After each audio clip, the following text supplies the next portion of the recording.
choisi Jésus pour guider ma vie. Mon bien-aimé Jésus, il est à moi, je suis à lui. J'ai choisi Jésus pour guider ma vie. Mon bien-aimé Jésus, il est à moi, je suis à lui. J'ai choisi Jésus pour guider. Bonjour bien-aimés, nous sommes dans la joie de nous retrouver pour partager la parole du Seigneur et nous lisons dans Ésaïe 55 au verset 8 à 9. Ésaïe 55, verset 8 à 9. Le Seigneur nous dit, « Car mes pensées ne sont pas vos pensées, et mes voix ne sont pas vos voix, dit l'Éternel. Autant les cieux sont élevés au-dessus de la terre, autant mes voix sont élevées au-dessus de vos voix, et mes pensées au-dessus de vos pensées. » Voilà ce que Dieu dit. Dieu dit que ses voix à lui, ses pensées à lui, sa façon de fonctionner n'est pas similaire, n'est pas identique à la façon humaine de fonctionner. Parce que l'humain, dans son fonctionnement, il est limité ne serait-ce que par le temps. Il est limité ne serait-ce que par le pouvoir. C'est-à-dire que l'homme, il y a des choses qu'il ne peut pas faire. Mais Dieu, lui, il est éternel. C'est écrit, c'est lui qui dit, verset 8, « Car mes pensées ne sont pas mes pensées, et vos voix ne sont pas mes voix, dit l'Éternel. » Quand Dieu rajoute « dit l'Éternel », en fait, il dit qui il est. Il dit « moi, je suis éternel. » Et puisque je suis éternel, ma façon d'agir ne cadre pas avec la façon humaine. Et il donne une illustration en disant « Autant les cieux sont élevés au-dessus de la terre, autant mes pensées sont aussi au-dessus de vos pensées. » Dieu compare en quelque sorte ses pensées au ciel qui est au-dessus de nous. Comme le ciel est au-dessus de nous, nous dépasse, Dieu dit que ses pensées sont aussi au-dessus de nous. Et bien aimés, nous devons nous habituer à cela, à ce fonctionnement-là. En tant qu'humains, nous voulons comprendre les choses, nous voulons gérer les choses, nous voulons expliquer les choses, nous voulons démontrer les choses, mais nous serons toujours confrontés à cette réalité, c'est qu'il y a des choses que Dieu va faire qui vont toujours nous dépasser. On ne comprendra pas. On se posera des questions, on cherchera à comprendre, mais pourquoi Dieu a fait de cette manière? Mais pourquoi mon passé a été de cette manière? Mais pourquoi Dieu a permis cette situation? Mais pourquoi ceci? Alors on va se poser toutes sortes de questions, mais le problème c'est que comme les pensées de Dieu sont au-dessus, donc on peut se poser des questions et on n'aura pas les réponses forcément. Les réponses se trouvent en Dieu. Alors nous lisons notre passage principal d'aujourd'hui, c'est dans 2 Samuel, c'est un seul verset, 2 Samuel au chapitre 22, au verset 31. 2 Samuel, c'est notre passage principal. 2 Samuel 22, 31. Donc c'est un verset, mais nous allons prendre la première partie de ce verset. Voilà ce que le Seigneur a dit.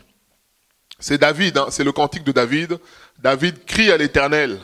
Et voilà ce qu'il dit au verset 31. « Les voies de Dieu sont parfaites. La parole de l'Éternel est éprouvée. Il est un bouclier pour tous ceux qui se confient en lui. » Alors nous lisons, comme on a dit, on reste sur la première phrase. « Les voies de Dieu sont parfaites. » C'est ça le thème de notre partage aujourd'hui. Les voies de Dieu, les pensées de Dieu, l'intelligence de Dieu, la façon de faire de Dieu est parfaite. Et ici on nous dit, les voies de Dieu sont parfaites. Le premier passage, nous avons dit que les pensées de Dieu, les voies de Dieu ne sont pas semblables, identiques à celles des humains. Et ici on nous dit, non seulement elles ne sont pas identiques, mais les voies de Dieu, on nous donne un nouvel élément, on nous dit que les voies de Dieu sont parfaites. Quelque chose qui est parfait, c'est quelque chose qui n'a pas de défaut. Quelque chose qui est parfait, c'est quelque chose dont on ne peut pas faire de reproches. Quelque chose qui est parfait, c'est quelque chose qui n'a pas d'erreur. C'est-à-dire que, et dans le dictionnaire, la toute première définition du mot parfait, c'est écrit « ce qui est élevé ». ce qui est au-dessus, ce qui est incomparable, ce qui est en hauteur. C'est ça la véritable définition de parfait. Et David a compris cela. Il dit, les voies de Dieu sont parfaites. Il n'y a pas de défaut dans le fonctionnement de Dieu, dans la façon de faire de Dieu, dans l'action de Dieu. Même si nous, en tant qu'humains, on peut voir des choses qui ne nous arrangent pas. Même si nous, humains, nous pouvons voir des choses qui ne nous conviennent pas. On nous dit que les voies de Dieu sont parfaites, bien-aimés. C'est ça notre partage aujourd'hui. Les voies de Dieu sont parfaites. Et mon premier point, c'est que Dieu est bon. C'est ça le premier point. Dieu est bon et il ne fait pas d'erreur. Je me rappelle une histoire, je pense que certains ont vu cette histoire-là sur les réseaux sociaux, WhatsApp. En tout cas, c'est une histoire, moi, qui m'a touché. Et c'est ça qui a inspiré le partage d'aujourd'hui, surtout dans le contexte dans lequel nous sommes aujourd'hui avec le coronavirus, avec des gens qui tombent malades, certains même qui meurent. Et on se pose des questions, on se dit, mais Dieu, où est-il? Mais Dieu, qu'est-ce qu'il fait? Mais Dieu, comment il peut laisser même certains chrétiens être frappés par cette maladie, parfois même mourir? Alors on se pose toutes sortes de questions. Alors, cette histoire-là, c'est un roi, peut-être que certains vont s'en souvenir, un roi avait un esclave, un serviteur fidèle, mais un esclave en même temps. Alors cet esclave-là passait son temps à dire au roi, à rappeler au roi, Sa Majesté, Dieu est bon et il ne fait pas d'erreur. Alors ça agaçait le roi, ça l'énervait. Il dit, mais pourquoi tu dis ça? Il dit, mais parce que Dieu est bon, il ne fait pas d'erreur.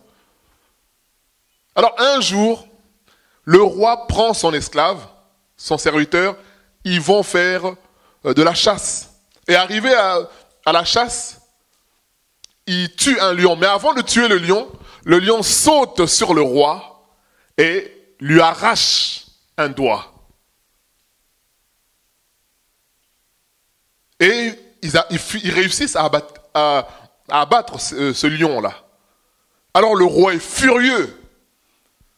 Et le serviteur qui le soigne, vous savez, imaginez perdre un doigt arraché par un animal sauvage. Vous imaginez un peu la douleur. Et le serviteur soigne son roi. Il lui dit, écoute, roi, sache que Dieu est bon et il ne fait pas d'erreur. Alors le roi se met en colère. Il dit, mais voyons, pour qui tu te prends? Regarde la situation dans laquelle je suis. Et tu me dis encore ça, mais tu me provoques. C'est un manque de respect. Qu'est-ce que ce roi a fait? Il dépêche cet homme en prison. Il le met en prison. Il le fait enfermer. Et en prison, cet homme qui croit en Dieu, il continue à dire Dieu est bon et il ne fait pas d'erreur. Et un jour, le roi se décide de retourner encore à la chasse. Il va à la chasse et pendant son périple à la chasse, il tombe sur une tribu de personnes qui l'attrapent et le prennent comme prisonnier. Et cette tribu-là avait l'habitude de faire des sacrifices humains. Alors, le jour du sacrifice, comme ils avaient le roi, en plus quelle prise, ils ont un roi comme victime, comme sacrifice, mais quelle belle prise. Alors, au moment où ils veulent sacrifier le roi, ils inspectent et ils se rendent compte qu'il y a un problème. Lequel? Quel est le problème? C'est que le roi manque un doigt. Et ces gens-là ne font pas de sacrifice incomplet. Ils se disent, mais non, on ne peut pas le sacrifier. On ne peut pas le tuer parce qu'il manque un doigt. Le sacrifice sera incomplet. Or, nous ne faisons pas de sacrifice incomplet. Alors, ils décident de libérer le roi. Il dit, tu peux partir, on te libère. Dépêche-toi, pars. Ben, le roi n'en revient pas. Il se dit, mais ce n'est pas possible. Et bien aimé, c'est là qu'il se souvient de la phrase de son serviteur qui lui a toujours dit quoi? Dieu est bon et il ne fait pas d'erreur, bien aimé. Et ensuite, le roi qui est libéré, il court direction la prison pour aller voir son serviteur, pour le libérer, pour lui dire, mais regarde ce qui m'est arrivé, mais c'est formidable. Mais Dieu est bon, comme tu le disais, parce que j'étais sur le point de mourir. Et ces gens-là se sont rendus compte qu'il me manquait un doigt et ils ne m'ont pas sacrifié parce que je n'étais pas complet. Donc vraiment, Dieu est bon. Ah, le serviteur lui dit, oui, oui, Dieu est bon, il ne fait pas d'erreur. Alors, le maître, le roi, pose la question au serviteur. Il dit, mais Dieu a été bon envers moi, je suis d'accord, parce que j'ai la vie sauve. Mais toi, en quoi Dieu est bon envers toi? Parce que toi, tu étais en prison depuis tout ce temps-là. Qu'est-ce que Dieu a fait pour toi? Vous savez ce que le serviteur répond au roi? Il dit, mais mon roi, mais Dieu est bon, il ne fait pas d'erreur. Imaginons que je sois venu avec toi. Qu'est-ce qui allait se passer? Ils allaient nous capturer tous les deux. Mais maintenant, se rendant compte que toi, tu avais un doigt en moins, qu'est-ce qu'ils allaient faire? C'est moi qu'ils allaient tuer. Donc Dieu est bon. C'est-à-dire que quand tu m'as mis en prison, c'est que Dieu était au contrôle. Il a permis que moi je sois en prison pour ne pas être tué ce jour-là. Bien aimé, quand on a l'histoire, quand on a du recul sur l'histoire, ça nous fait sourire. On se dit, oh là là, mais c'est merveilleux, c'est tellement beau. Mais bien aimé, j'ai pris cette histoire-là pour nous montrer le fonctionnement de Dieu avec nous. Il y a des moments où Dieu va faire les choses. On ne va pas toujours comprendre les tenants et les aboutissants. Il y aura parfois des malheurs. Vous vous rendez compte, cet homme-là a perdu un doigt. Ça fait mal. Mais le fait qu'il ait perdu ce doigt-là a fait qu'il ait eu la vie sauve. Le serviteur aussi en prison aurait pu aussi se plaindre. Dire, mais pourquoi? Mon chef me met en prison. Mais en étant en prison, finalement, Dieu l'a épargné de la mort, étant sacrifié par ses tribus. Et quand on a l'histoire, on sourit, on se dit oui, effectivement. Mais bien aimé, c'est ça que nous sommes en train de dire aujourd'hui. Les voies de Dieu sont parfaites. On n'a pas toujours la photographie, on n'a pas toujours le recul sur l'histoire. Puisqu'on vit la chose à l'instant, on se demande, mais pourquoi ceci? Mais pourquoi cela? Mais pourquoi? Mais pourquoi le coronavirus? Mais pourquoi tel a été infecté? Mais pourquoi tel est décédé? Mais pourquoi? On a toutes sortes de questions. Et cette histoire que je viens de raconter nous montre, bien aimé, la mathématique céleste, la pensée divine. On voit comment Dieu fait les choses. C'est ça mon premier point, bien aimé. C'est que Dieu est bon. Il ne fait pas d'erreur, il ne se trompe pas.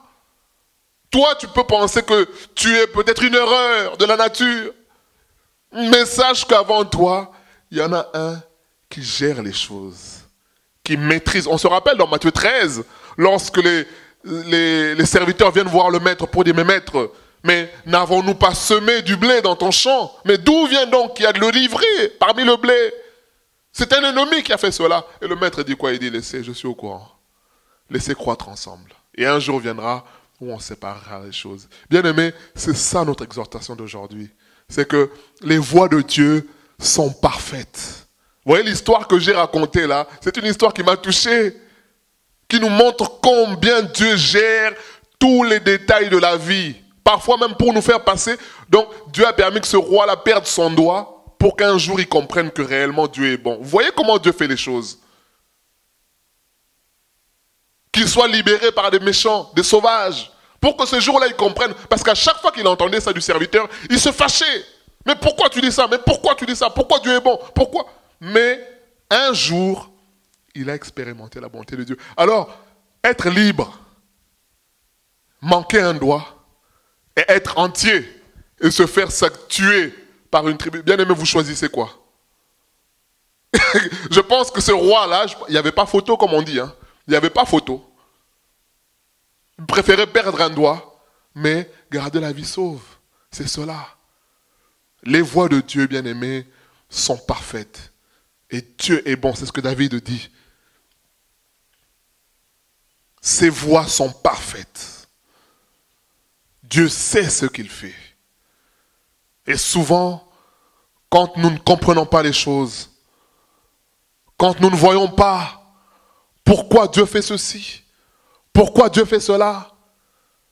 Qu'est-ce qui nous arrive? Il nous arrive de nous rebeller vis-à-vis de Dieu. Et c'est ça mon deuxième point. C'est que ce n'est pas parce que nous ne comprenons pas le fonctionnement de Dieu que nous devons nous rebeller vis-à-vis de Dieu. Non, bien-aimés.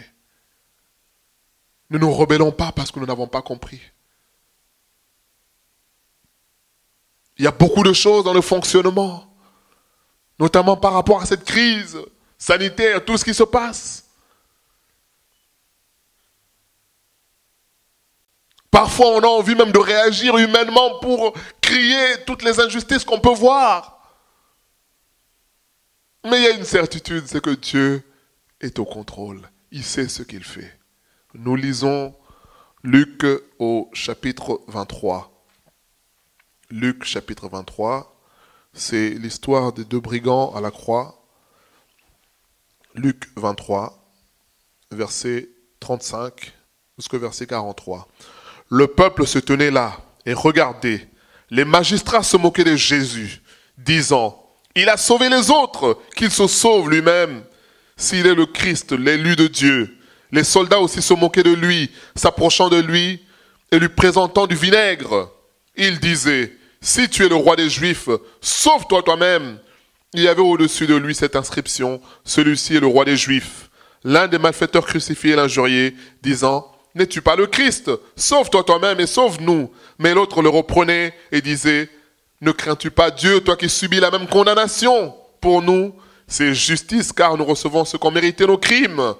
Mais celui-ci n'a rien fait de mal. » Et il dit à Jésus, « Souviens-toi de moi quand tu viendras dans ton règne. » Jésus lui répondit, « Je te le dis en vérité, aujourd'hui tu seras avec moi dans le paradis. » Bien-aimés, cette histoire que nous venons de lire, c'est l'histoire de l'humanité des humains qui cherchent à accuser, à incriminer Dieu quand les choses ne vont pas dans leur direction. C'est ça notre deuxième point, bien-aimé. C'est pas parce que tu n'as pas compris les choses que tu dois te rebeller.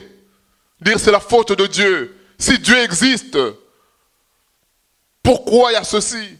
Si Dieu existe, pourquoi il y a des guerres? Si Dieu existe, pourquoi il y a des méchants? Pourquoi il y a des dictatures? Je discutais avec une personne qui me dit qu'elle parlait avec une personne de la famille qui lui disait, oui, mais depuis longtemps tu me parles de Dieu, mais si Dieu existe, pourquoi il y a le coronavirus? Pourquoi les membres de famille sont frappés? Pourquoi il y a eu même des morts peut-être dans la famille? Si Dieu existe, bien aimé, c'est ça qui a inspiré aussi ce partage d'aujourd'hui. C'est que, bien aimé, nous n'avons pas de réponse à tout. On peut dire que c'est le jugement de Dieu, oui.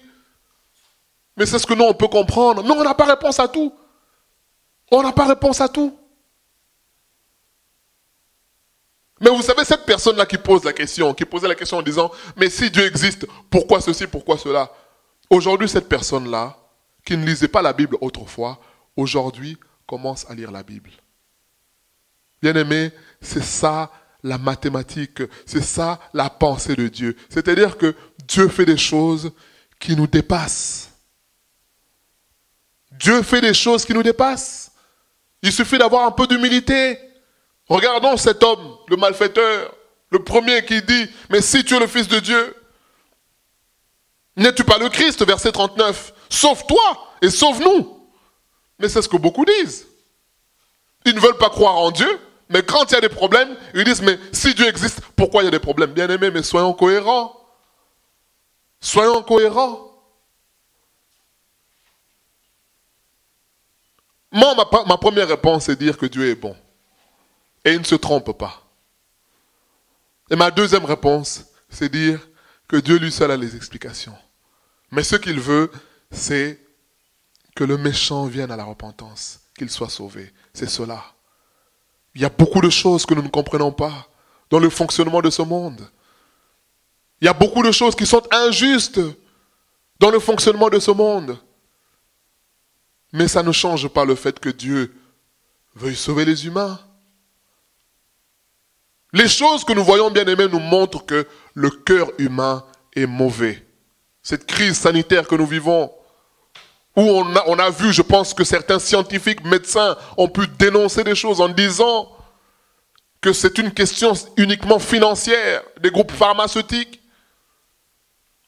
qui veulent vendre des vaccins à 800, comme dernièrement ils nous ont dit qu'ils ont trouvé quelque chose peut-être qui pourrait faire l'affaire par rapport au coronavirus. En 2 ou 3 injections, en sachant que le traitement lui-même coûte 830 ou 900 euros. Vous vous rendez compte? Alors qu'il y a des propositions d'un traitement qui coûte 5 euros. Mais on dit non, c'est pas ça. Nous, on veut autre chose. Mais quand on voit tout ça, on voit la méchanceté du cœur humain. Et beaucoup se disent, mais si Dieu existe, il n'a qu'à faire. Mais oui, Dieu existe, Dieu est grand, Dieu est vivant.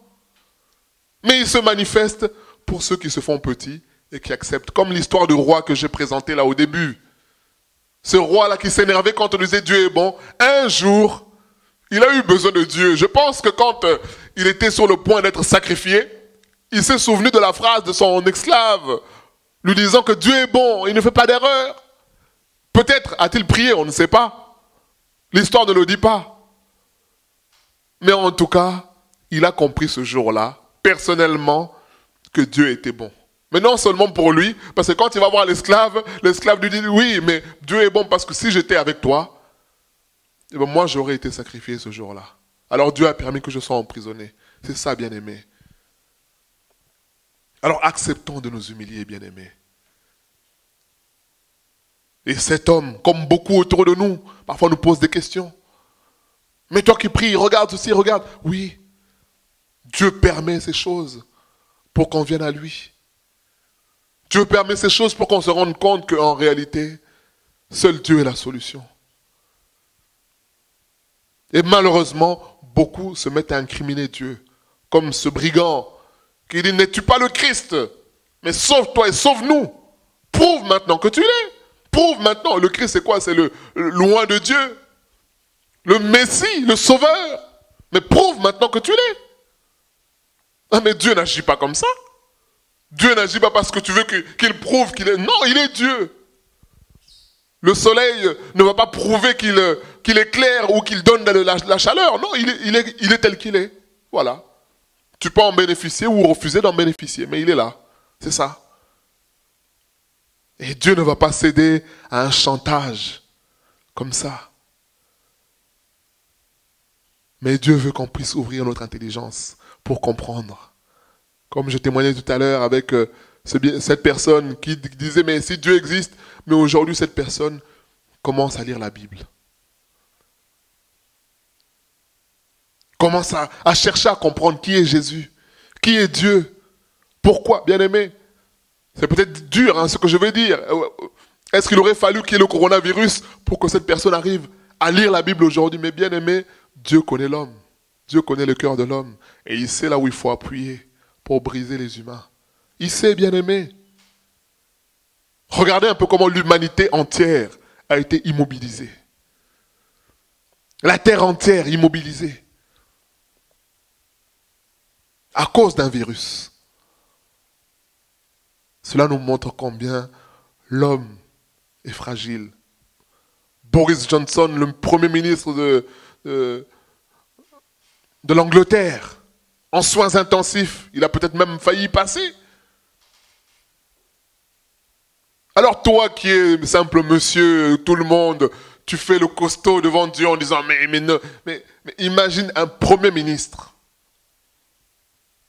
en soins intensifs. Alors ça doit nous amener, bien-aimés, à nous humilier devant Dieu.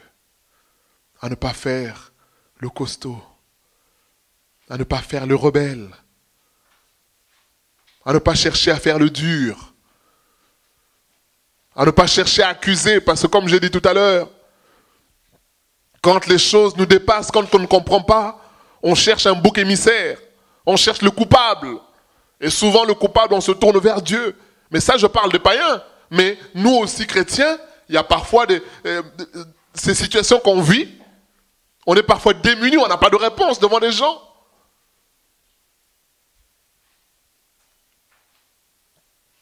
Mais ne nous rebellons pas. Nous lisons encore une autre histoire. C'est la femme de Job qui est dépassée par la souffrance. Job, chapitre 2, versets 6 à 10. Job 2, 6 à 10. L'Éternel dit à Satan, voici, je te le livre, donc en parlant de Job, seulement épargne sa vie. Et Satan se retira de devant la face de l'Éternel. Puis il frappa Job d'un ulcère malin, depuis la plante du pied jusqu'au sommet de la tête. Et Job prit un tesson pour se gratter et s'assit sur la cendre. Sa femme lui dit, tu demeures ferme dans ton intégrité. Maudit Dieu et meurs. Mais Job lui répondit, tu parles comme une femme insensée. Quoi? Nous recevons de Dieu le bien et nous ne recevrons pas aussi le mal. En tout cela, Job ne pécha point par ses lèvres. Voilà, bien-aimé. Voilà, bien-aimé, la femme de Job. En tout cas, avant, on ne parle pas d'elle. Et je pense que c'était quelqu'un qui avait un amour pour Dieu, qui était attaché aussi à Dieu, qui aimait Dieu, qui accompagnait son mari. Parce qu'on nous dit au chapitre 1er que Job faisait des sacrifices pour ses enfants, en se disant peut-être aurait-il péché contre l'Éternel. Mais un jour est arrivé où la femme de Job a craqué. Elle a dit à Job, mais quoi? Regarde comment tu es. Un ulcère malin que tu as. Depuis le sommet de la tête jusqu'à la plante du pied. Regarde l'état dans lequel tu te trouves. Tu te grattes avec un tesson de bouteille. Quelle souffrance, mais maudit Dieu et meurs. C'est tout. Qu'est-ce que tu peux encore attendre de Dieu dans cet état-là? Bien-aimé, le thème on a dit, c'est que les voies de Dieu sont parfaites. Mais cette perfection-là passe parfois par des chemins qui sont parfois douloureux. Mais ça ne change pas. On a dit quelque chose qui est parfait, c'est quelque chose qui est sans défaut, sans reproche, sans erreur. Tout est contrôlé au millimètre près. C'est ça Dieu. Et la femme de Job, dans la souffrance de son mari, elle dit, mais non, c'est pas possible. Mais maudit Dieu. Et meurt, et puis c'est tout. Voilà ce qui nous arrive aussi de faire, bien-aimés, lorsque nous sommes dans l'épreuve, lorsque nous sommes dans la difficulté, lorsque la souffrance est grande, lorsqu'on ne voit pas le bout du tunnel.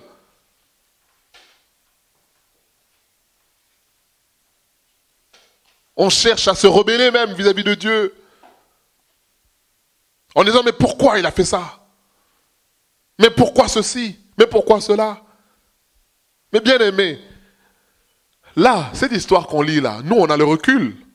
Comme l'histoire que j'ai racontée du roi avec l'esclave. Quand on a le recul, on se dit, on sourit, on se dit, ah oui, heureusement. Et l'histoire de Job, nous on a le recul vis-à-vis de cette histoire-là, par rapport à cette histoire. Nous savons que ça a été une guerre, un enjeu entre Dieu et Satan. Parce que Job n'a pas péché. Job était intègre. Et on vient de lire que malgré tout cela, il ne pécha point par ses lèvres. Mais la femme de Job n'est pas au courant que ce que son mari vit, c'est un combat de haut niveau. Elle n'est pas au courant de cela. Elle n'est pas au courant du fait que Dieu utilise son mari pour démontrer sa puissance, pour démontrer qu'il est possible d'aimer Dieu au point de tout perdre, même sa vie. Pour démontrer aux chrétiens ou aux croyants de tous les temps qu'il est possible d'être attaché à Dieu malgré tout. Bien aimé, aujourd'hui nous lisons l'histoire de Job. Ça nous fortifie. Ça nous encourage. Ça nous parle. Mais c'est ça le fonctionnement de Dieu. C'est-à-dire que Dieu peut nous utiliser, nous. Dieu peut nous faire souffrir, nous, pour enseigner les autres. Tu es le païen, tu es le seul chrétien au travail. Parfois les mauvaises tâches, les mauvaises missions que tout le monde ne veut pas, c'est toi qui t'y colle, c'est toi qui les prends. Parfois les gens vont abuser, profiter. Et en ce moment-là, à un moment donné, le chrétien craque. Trop c'est trop. Non, bien aimé. Dieu utilise tes souffrances à toi pour servir de témoignage aux autres, à ceux qui sont autour de toi. L'histoire de Job aujourd'hui nous sert. Nous pouvons comprendre, puisque nous avons du recul par rapport à l'histoire. Nous avons le décor. Vous savez, c'est comme un film. Hein. Dans un film, il y a des intrigues, il y a du suspense. On ne sait pas toujours ce qui va arriver. Même si on peut l'imaginer, même si on peut anticiper. Et là, l'histoire de Job, nous, on sait ce qui se passe. Mais Job, lui, il ne sait pas ce qui se passe. Il ne comprend pas pourquoi ça lui arrive, tout ce qui arrive. Mais Job, malgré tout, reste attaché à Dieu. Et sa femme lui dit, maudis Dieu, abandonne Dieu. Bien-aimé, je ne dis pas que c'est facile. Je ne dis pas que c'est aisé. Mais je dis, comme il est écrit dans Romains 8, 28, que toute chose concourt pour le bien de ceux qui aiment Dieu. Toute chose marche ensemble, toute chose évolue ensemble pour notre bien. C'est ça, bien-aimé, la perfection de l'action de Dieu. Les voies de Dieu sont parfaites. On ne le voit toujours pas, mais elles sont parfaites. Elles sont parfaites. Alors acceptons, bien-aimés, même si on voit des gens autour de nous, parfois un proche, qui souffre, qui est dans une situation difficile. Tournons-nous vers Dieu pour dire, Seigneur, qu'est-ce que tu vas apprendre à la personne au travers de cette situation-là? Peut-être que Dieu veut passer par là pour la conversion de cette personne-là. Dieu qui connaît bien le cœur de l'homme. Il sait là où il doit frapper pour que la personne cède. Il sait. Et souvent, nous-mêmes qui prions pour la conversion, quand le malheur arrive, nous sommes les mêmes encore à prier pour que Dieu enlève le malheur, mais nous n'avons pas compris le fonctionnement de Dieu. Qu'est-ce qui importe à Dieu? Il est écrit dans Matthieu 16, 26, que servirait-il à l'homme de gagner le monde et de perdre son âme? La volonté de Dieu, ce n'est pas la terre, la volonté de Dieu, c'est le ciel. C'est sauver l'homme. C'est cela. Alors ne cherchons pas, bien-aimés, à nous rebeller vis-à-vis de Dieu. Tournons-nous vers Dieu pour dire, Seigneur, qu'est-ce qui se passe? Qu'est-ce que tu veux m'apprendre? Qu'est-ce que tu veux faire? Faisons comme Anne. Anne a prié pendant longtemps pour avoir un enfant. Tous les jours, on nous dit, elle se rendait au temple. Tous les jours. Jusqu'au point où le sacrificateur Élie se moque d'elle. Il dit, mais regarde, fais passer ton vin. Anne dit, non, mon Seigneur.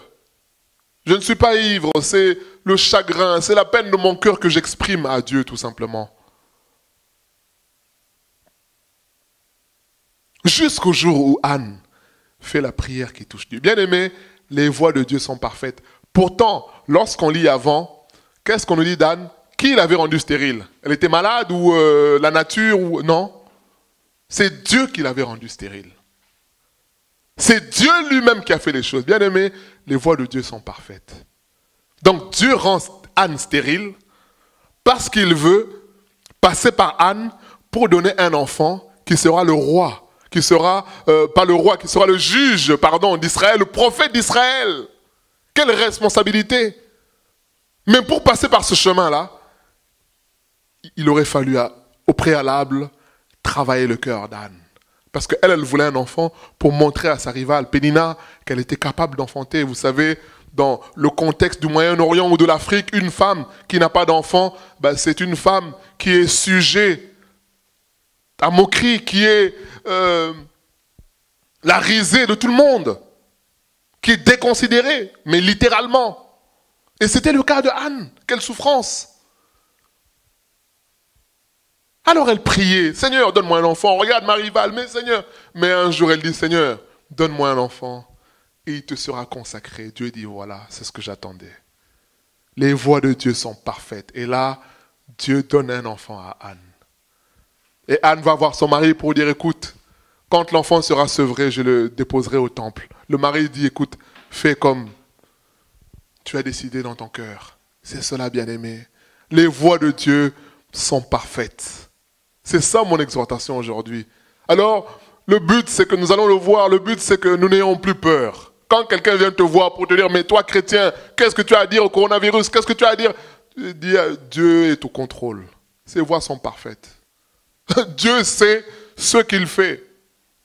Il sait. Vous savez, quand un dessinateur fait sa maquette, son dessin, toi qui es un novice, quand tu viens, tu dis, oh là là, mais quel désordre sur la feuille. Tu ne comprends pas ce qu'il fait. Mais lui, qui fait son dessin, il sait ce qu'il est en train de faire. Parfois, il effleure juste son crayon. Hein. Mais dans ce qu'il fait là, viens dans 1 heure, viens dans 2 heures. Quand il te dira le travail est fini, tu diras ah ouais, d'accord, je comprends. Mais oui, c'est ça le travail de Dieu. Parfois, on a l'impression que c'est un brouillon, on ne comprend pas. On se dit mais pourquoi mais Dieu lui sait très bien ce qu'il fait. Il sait. Il sait ce qu'il fait. Alors, intégrons cela. Ne nous rebellons pas. Je me rappelle une fois, je témoigne souvent de cela parce que moi, c'est quelque chose qui m'a marqué quand on a fait un concert, c'était à l'hôpital psychiatrique de Saint-Étienne-de-Rouvray. Et on a prié longtemps pour ce concert-là. Et le jour du concert arrive, donc on était bien à l'extérieur, il y avait un peu de soleil, mais il y a une pluie qui s'est abattue en plein concert. Et là, les bien-aimés me regardent et disent, mais qu'est-ce qu'on fait? On arrête ou on continue? Ah, bien-aimé. Je dis, on continue. La pluie continue et à un moment donné, je vois que le synthé qu'on utilise là commence à prendre l'eau. Et effectivement, il est tombé en panne après cela. On dit, bon, on arrête, on va brancher le matériel à l'intérieur et on va continuer le concert de l'intérieur. Alors, il y a une sœur qui vient me voir pour me dire, mais, pourquoi Dieu a permis ça? La sœur était abattue. Et je peux comprendre, parce que moi aussi, vous savez, quand vous avez prié longtemps pour quelque chose, la situation, l'occasion arrive, on se dit, wow, alléluia, Dieu a exaucé. Mais ce jour-là, une forte pluie, ce qui fait qu'on a interrompu le concert, la sono devait tout débrancher, rebrancher à l'intérieur, les choses avaient pris l'eau, tout ça, des conditions vraiment rudimentaires, difficiles. Mais on ne s'attend pas à ça, bien-aimé. Quand tu as prié longtemps pour quelque chose et que l'occasion arrive, et que finalement, humainement, tu as le sentiment que c'est un échec, humainement, je dis bien, ben, ça rend triste. La sœur vient voir pour me dire, mais pourquoi Dieu a permis ça? Pourtant on a prié pour qu'il y ait du soleil, que Dieu arrête la pluie. J'ai dit oui, mais tu sais, Dieu n'agit pas que d'une façon. Oui, Dieu aurait pu arrêter la pluie, mais il a voulu que les choses se passent ainsi, pour que la gloire ne lui revienne qu'à lui seul. Bien aimé, c'est cela. Humainement, on aurait voulu que les choses soient parfaites du début jusqu'à la fin, qu'il y ait du soleil, que les gens soient contents, qu'on chante bien, qu'on termine la liste, qu'on fasse ceci, qu'on fasse... Mais ça, c'est humainement. Mais qui veut toucher les hommes, les âmes, plus que nous? C'est Dieu.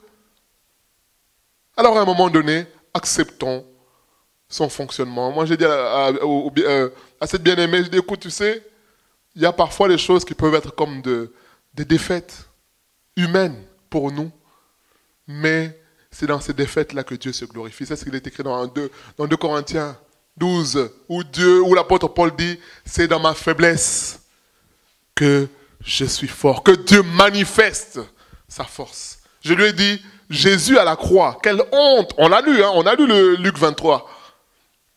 Les gens se moquaient de lui. Vous imaginez? Toi, chrétien, on se moque de toi comme ça.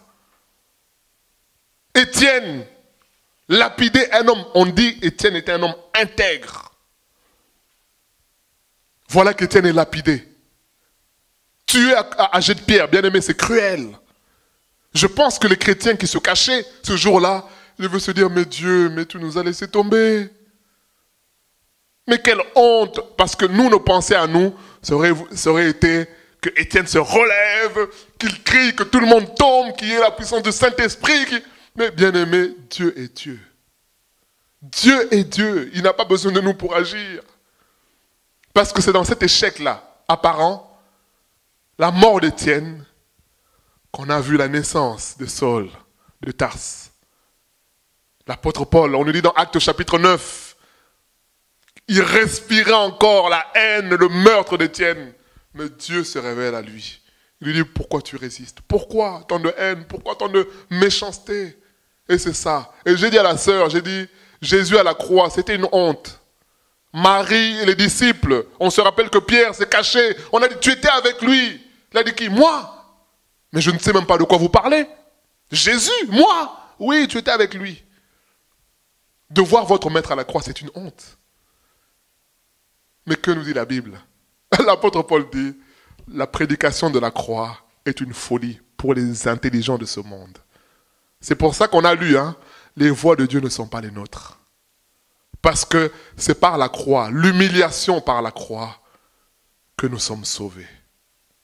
Et le brigand, le deuxième brigand, a expérimenté cela à la croix, bien-aimé. C'est cela. C'est vrai que Dieu peut agir puissamment, il va le faire, il peut le faire. Mais il y aura des moments où on va subir des échecs humains pour qu'on se concentre à l'essentiel. J'ai dit à la sœur, donc je donne l'exemple de Jésus à la croix, je lui ai dit, écoute, nous, on est venu glorifier le Seigneur. Première chose, adorer Dieu. Et deuxième chose, on est venu annoncer sa parole. Je lui pose la question, l'objectif a-t-il été atteint ou pas? Elle me dit, oui. Je dis, voilà, c'est ça. Par moment, il faut se contenter de cela. On peut avoir plus. Voir des miracles, voir des paralytiques marcher, voir des gens qui pleurent, qui sont touchés. Gloire à Dieu. Mais par moment, Dieu va nous limiter à l'essentiel. Annonce la parole et contente-toi de cela. C'est tout. Objectif atteint ou pas. Vous savez, quand un militaire ou un policier, quand il va en mission, il fait un compte rendu de sa mission. Objectif atteint ou pas. Oui, objectif atteint, voilà le résultat. Objectif pas atteint, parce que ceci, parce que cela, parce que... Voilà, il fait un compte rendu. Et nous aussi, acceptons cela. Et c'est ça, pour nous faire comprendre que les voies de Dieu sont parfaites. Dieu sait comment il fait les choses. Même si on peut vivre, tu pries pour quelqu'un qui ne guérit pas. On va dire, voilà maintenant. On pensait qu'il avait la puissance, mais la puissance, c'est la puissance de qui? C'est la puissance de Dieu. Jésus, il est arrivé qu'on lui dise, fais des miracles, fais des miracles. Il a dit, non, je n'en ferai pas, je ne ferai pas de miracles. Parce que ce n'est pas ça qui change les cœurs.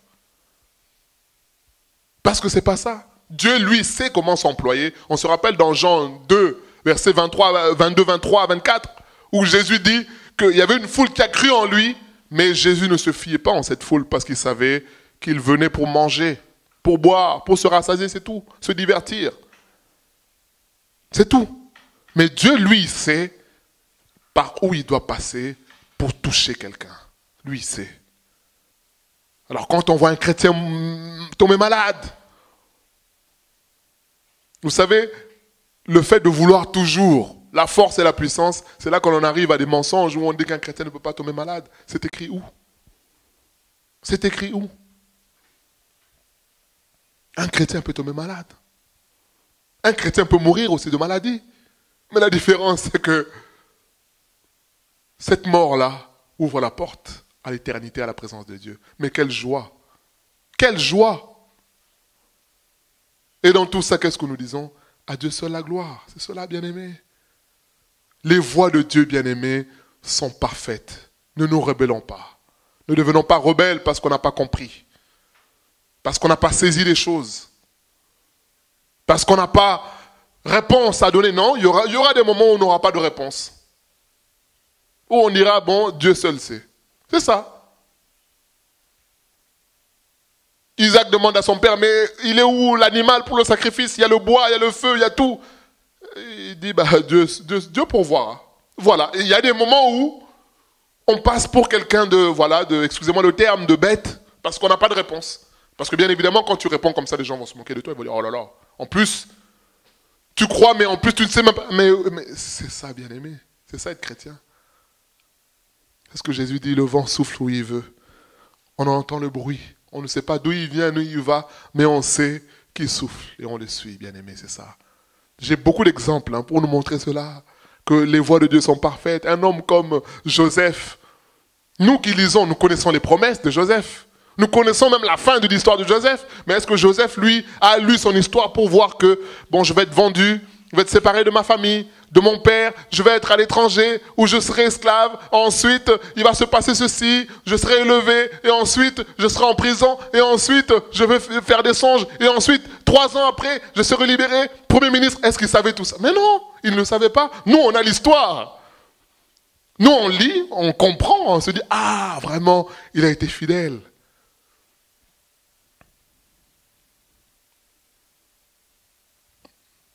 Mais on n'est pas à la place de Joseph à ce moment-là.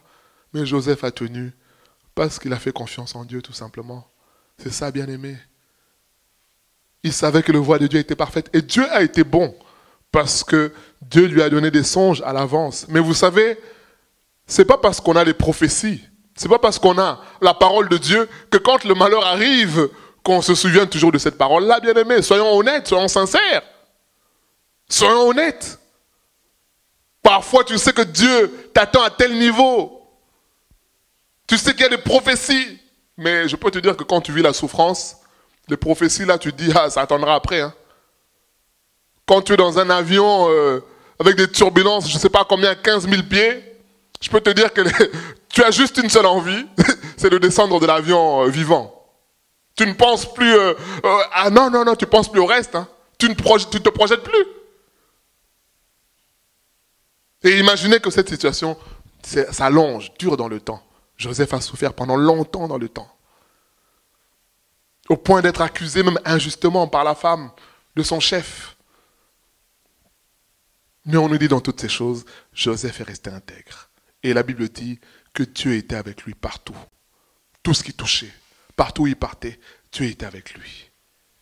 Jusqu'au jour où dans Genèse 45, il dit à ses frères, le mal que vous m'avez fait, Dieu l'a transformé en bien. Les voies de Dieu, bien-aimés, sont parfaites. Pourquoi je dis ça? Parce que quand Dieu agit, Dieu n'agit pas seulement par rapport à nous. Dieu agit par rapport aux autres aussi. Il donne un enseignement aux autres. C'est ça l'action de Dieu. Quand Jésus est mort à la croix, oui, parce qu'il a obéi à son Père. Et on nous dit dans Philippiens 2 qu'il a reçu le nom au-dessus de tout nom. Mais sa mort à la croix ne s'est pas limitée à lui. Sa mort à la croix a une conséquence sur notre salut à tous les humains. Joseph, sa souffrance, a servi à tout le monde, tout le peuple d'Israël, à sa famille et à tout le monde. L'histoire du roi que j'ai raconté qui s'est fait arracher un doigt, ça a servi à lui, mais ça a servi aussi à son esclave qui savait que Dieu était bon et fidèle. Quels exemples on peut prendre? Étienne, sa mort a servi de témoignage pour les bien-aimés qui ont persévéré jusqu'à la conversion de Paul. Et je peux prendre beaucoup d'exemples comme ça pour nous montrer que les voies de Dieu bien-aimés sont parfaites. Nous ne comprenons pas toujours les choses. Nous ne saisissons pas toujours les choses. Et même s'il arrive, bien-aimés, de penser que c'est perdu pour perdu, lisons ce que nous dit la Bible, nous allons finir. Nous lisons dans Jean au chapitre 11. Jean 11. À partir du verset 17.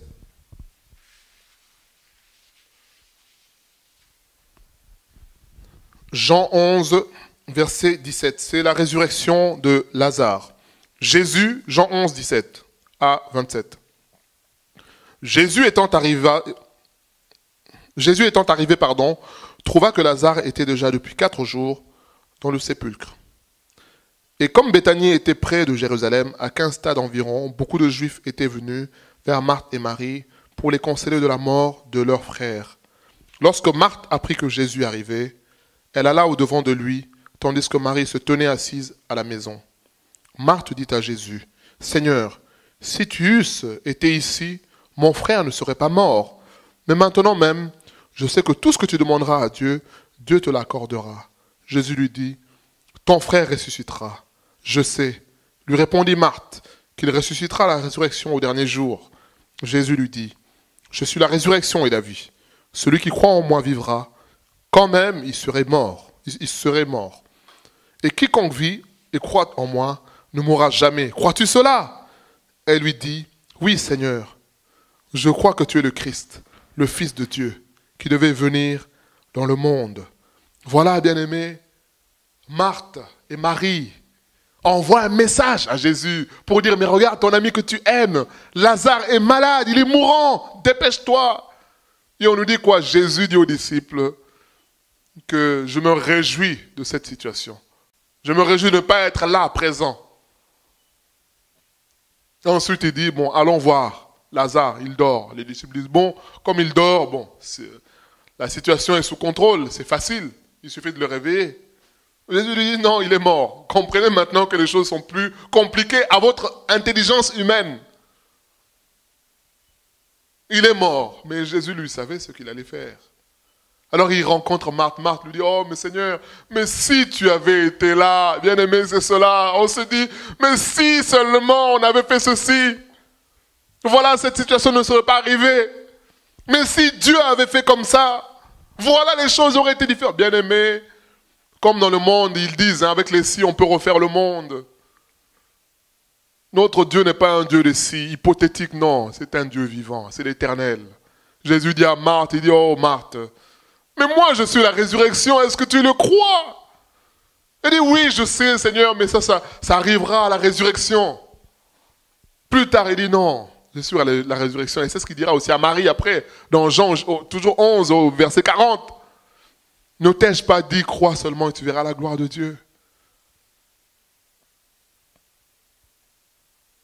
C'est cela, bien-aimé. Même si tu penses que c'est perdu, sache que rien n'est perdu avec Dieu. Parce qu'il y a la résurrection. Dieu peut produire la résurrection, bien-aimé.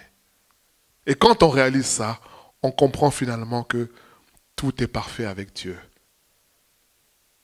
Vous savez, il y a l'histoire de Ruth Gottlieb. C'est une histoire, une juive dont on a écouté le témoignage. Il y a beaucoup à dire.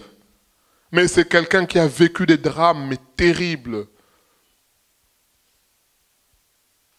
Dans les camps de concentration d'Auschwitz. Elle raconte les conditions. Elle dit qu'elles ont été déportées dans des trains à bestiaux. Debout parce qu'ils étaient tellement entassés pendant plusieurs jours dans le froid. Et vous savez, les trains à bestiaux, c'est juste des petites ouvertures avec des barreaux pour que les animaux puissent respirer. Et ils étaient là-dedans. Et elle dit qu'il y a des gens qui mouraient parce qu'ils étaient debout pendant plusieurs jours. Dans le froid, ils ne mangeaient pas. Quel drame, bien-aimé, quand on écoute l'histoire de cette personne-là. Elle a perdu 3 maris. Le premier fusillé par les Allemands. Le deuxième mort d'une embolie pulmonaire. Elle venait d'accoucher, son mari va chercher un siège, un fauteuil pour qu'elle puisse allaiter son bébé. Elle dit que c'était un homme fort, grand, musclé. Le monsieur va chercher le fauteuil, il revient avec le fauteuil, il monte les étages, il s'assoit, il s'endort et il est mort. Embolie pulmonaire. Elle a un 3e mari.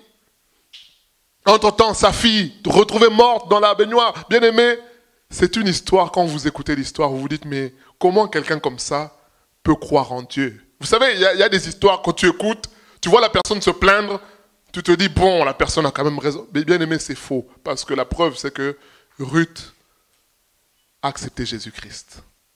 Et elle dit, je regrette même de ne pas l'avoir fait depuis longtemps. Elle a dû se convertir vers la fin de sa vie. Mais vous voyez, avec une vie comme ça, il y a beaucoup de choses à dire sur son histoire. Il y a beaucoup de choses à dire. Mais voilà quelqu'un comme ça, avec malgré même, je dirais, toutes les souffrances qu'elle a subies, vécues, marquées dans sa chair. Elle dit, pour échapper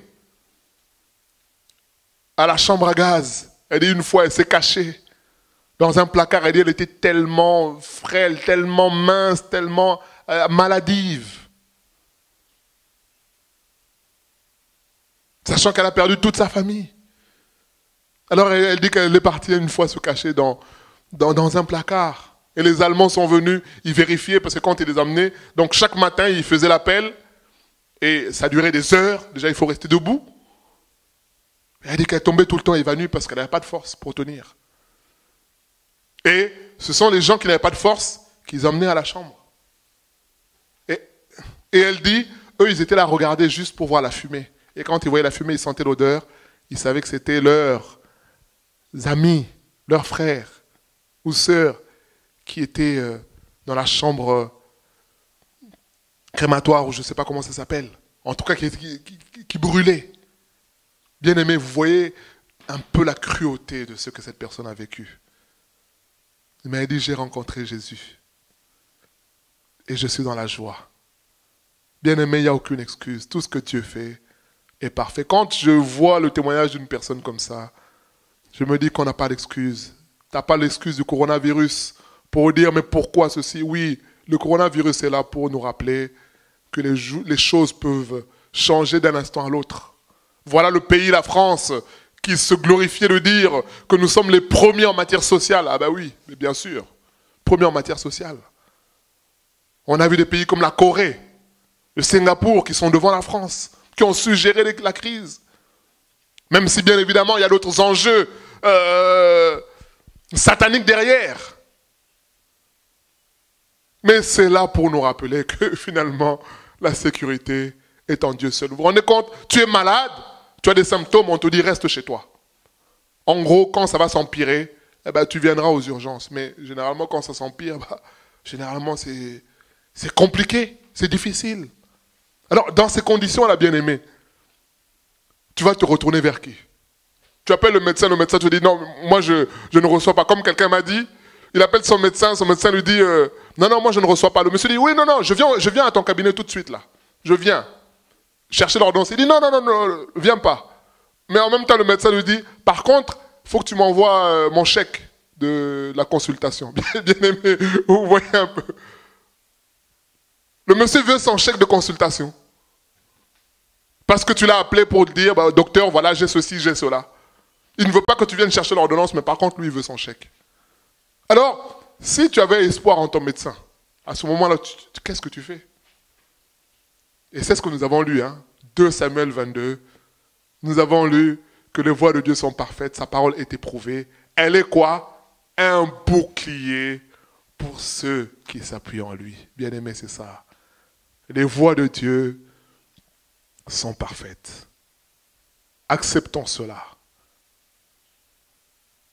Réalisons que même si on pense que la situation est perdue, sachant qu'il y a toujours de l'espoir parce que Jésus est la résurrection et la vie. C'est ce que Jésus dit à Marthe et Marie. Il dit, c'est pas perdu. Jairus était découragé. Jésus lui dit, écoute, ne crains rien. Crois seulement. Ta fille sera sauvée. On dit, arrête de déranger le maître, c'est fini. Jésus lui dit, oui, c'est fini.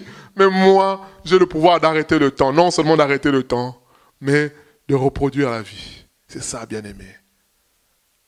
Alors notre appel aujourd'hui, si tu es chrétien, c'est que faire? Première chose, c'est d'accepter la façon de faire de Dieu en ayant foi, bien-aimé, que Dieu est au contrôle de tout. Acceptons la façon de faire de Dieu. Il va arriver des fois que tu sois en position de faiblesse, en position de maladie, où les gens vont dire, ah, regarde-toi, tu es chrétien, mais regarde ce que tu vis. À Jésus-Christ soit la gloire, que Dieu soit béni. Paul dit, l'apôtre Paul dit, nous ne prêchons pas nous-mêmes, c'est Jésus que nous prêchons. C'est l'évangile de Christ que nous prêchons. Nous ne prêchons pas notre santé, notre force, notre gloire, non. Il viendra des temps où on connaîtra des échecs humains, mais ces échecs humains servent à la gloire de Dieu seul. Et que faire encore? Accepter, comme j'ai dit tout à l'heure, de s'humilier. Le fait qu'on n'ait parfois pas de réponse à donner. Viendra des temps, vous savez, aujourd'hui, les chrétiens veulent répondre à tout. On veut donner une explication à tout. Vous savez, c'est un peu comme les scientifiques qui veulent expliquer tout. Mais il viendra des moments où Dieu va confondre ces scientifiques-là, où le médecin ne sait pas quoi dire. Il est confondu. Pourtant, il a fait des études. Mais il ne sait pas comment expliquer les choses. Parce que c'est inexplicable. Parce que Dieu seul a l'explication. Et nous aussi, bien-aimés, acceptons parfois de passer des temps où on dit, oui, mais tu es chrétien, mais vous êtes chrétien, mais regarde ceci, il y a cela, c'est pas normal, vous avez péché, vous avez... Mais ne cherche pas à répondre forcément, non. Dis, ah oui, bon, que Dieu, comme David a dit devant Shimei, il a dit, oui. Dieu verra notre affliction et il aura pitié de nous. Voilà la prière à faire, bien-aimés. C'est ça.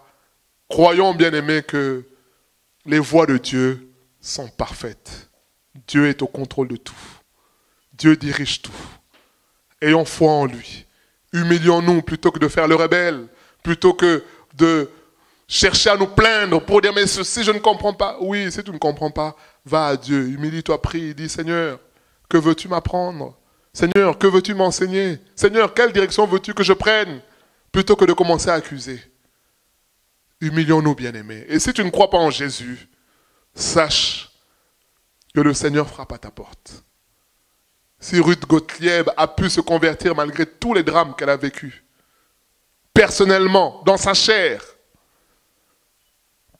alors toi, ne cherche pas à prendre tout ce qu'il y a autour de toi pour dire que Dieu est auteur de cela, c'est faux.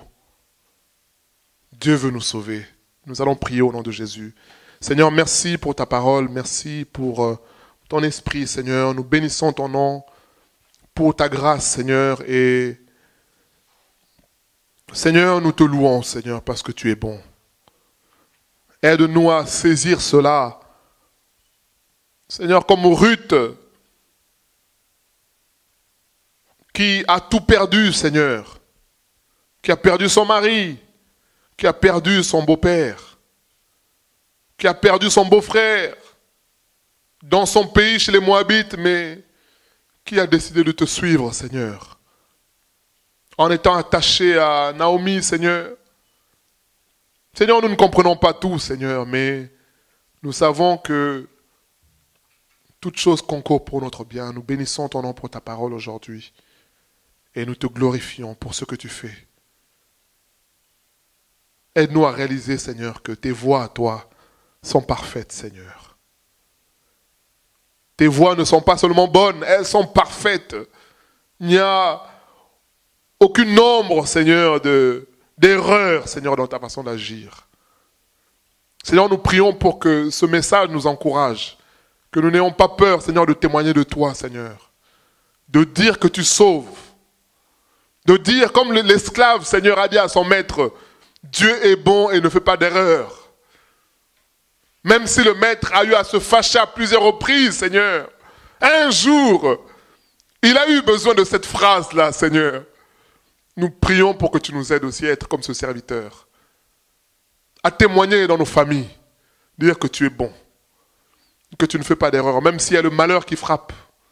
Ce n'est pas une erreur, c'est dans ta construction, c'est dans ton projet, c'est dans ta façon d'agir, Seigneur. Nous bénissons ton nom pour ta parole. Nous prions, Seigneur, pour des conversions, Seigneur. Que ton nom soit béni pour tout ce que tu fais dans nos vies. À toi la gloire et la louange au siècle des siècles. Au nom de Jésus. Amen. Que le nom du Seigneur soit béni. Donc, pour le mardi prochain, donc le thème, ça sera « La parole de Dieu est éprouvée ». Et donc, c'est pour nous amener à nous attacher à la parole de Dieu. Nous savons que dans le contexte actuel, il y a toutes sortes de pseudo-prophètes qui prophétisent des choses sur le déconfinement pour ceux qui sont en France le 11 mai. Voilà, il y aura ceci, il y aura cela, il y aura... Et dans le monde, les gens prophétisent. Vous savez, c'est une période, c'est une aubaine, quoi. Les gens disent, chacun veut dire les choses, mais le chrétien ne marche pas en fonction des prophéties, parce que la prophétie doit être éprouvée. Le chrétien marche en fonction de la parole de Dieu. Or, la Bible nous dit, dans le passage que nous avons lu, 2 Samuel 22, 31, la parole de Dieu est éprouvée. Donc, Dieu a éprouvé sa parole. Et sa parole est vraie. Et nous, en tant que chrétiens, nous devons marcher en fonction de ce qui est écrit. C'est cela. Et donc, s'il y a des questions, on peut les poser. Donc, ça sera sur la parole. La parole de Dieu est éprouvée. La véracité de la parole de Dieu. L'authenticité de la parole de Dieu. La puissance aussi qui est dans la parole de Dieu. Donc, si nous avons des questions, n'hésitons pas à nous manifester au 06 17 52 93 66 comme d'habitude. Donc, on peut poser des questions à ce sujet. Nous allons prier pour remercier le Seigneur pour ce temps au nom de Jésus. Seigneur, merci pour ce temps, Seigneur, que tu nous accordes, que tu nous as accordé.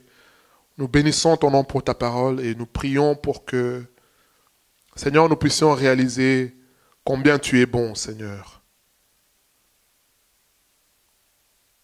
Aide-nous, Seigneur, à le réaliser. Et surtout, Seigneur, combien tu ne fais pas d'erreur, Seigneur. Que ton nom soit glorifié, que ton esprit continue à agir dans nos cœurs. À toi la gloire et la louange au nom de Jésus-Christ. Amen.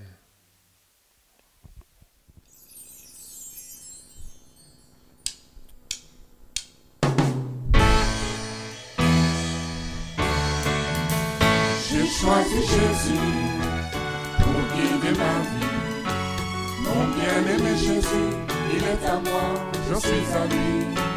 J'ai choisi Jésus pour guider ma vie. Mon bien-aimé Jésus, il est à moi, je suis à lui. J'ai choisi Jésus pour guider ma vie. Mon bien-aimé